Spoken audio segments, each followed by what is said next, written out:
Hey, welcome back. My name is Dino. This video is titled Shifting Attitudes on Surveillance.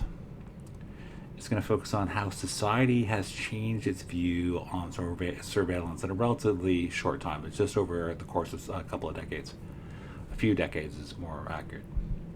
In terms of shifting values, here's a quote from Campbell and Carlson.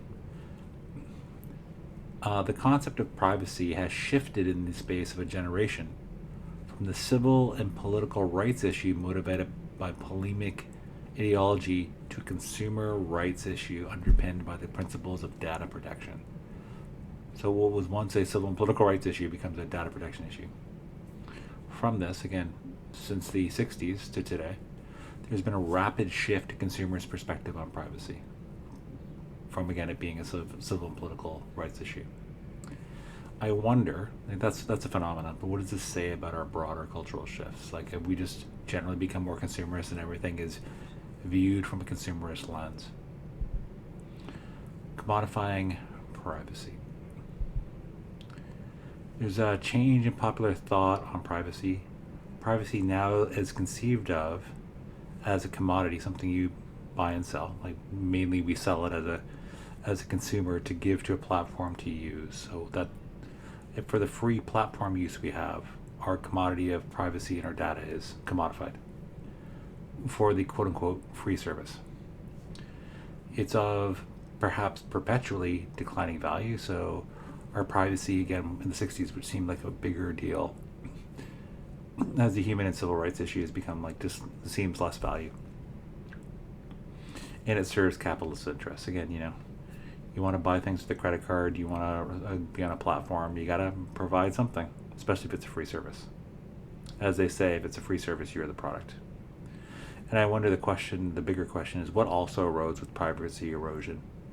Do we lose our personal autonomy when everything about us is known in the public sphere?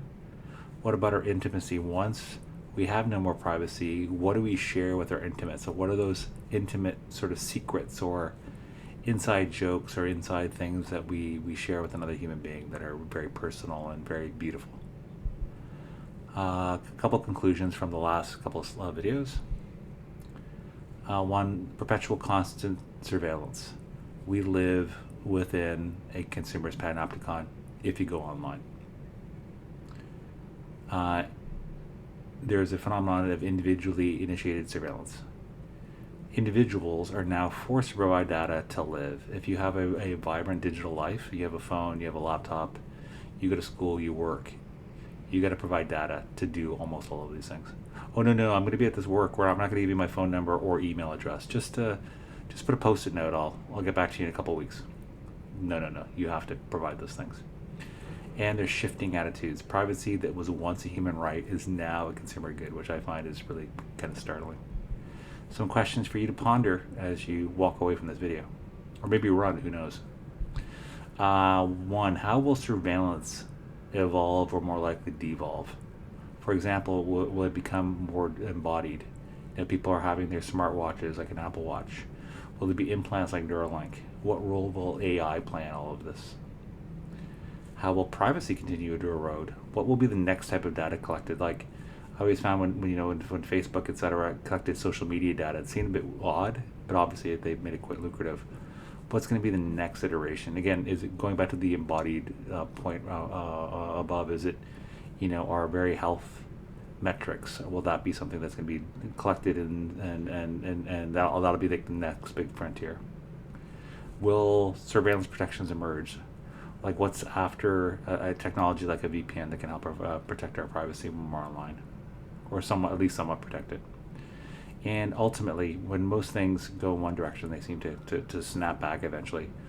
Will culture shift back to privacy as a human right? Is that even possible today?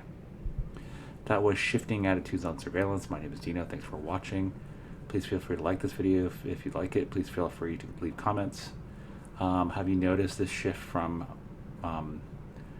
human and civil rights to privacy becoming a consumerist thing that we give away?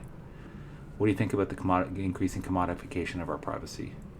How do you think privacy and surveillance will evolve or devolve in the future? Finally, if you like this type of video, please feel free to subscribe to this channel for more content.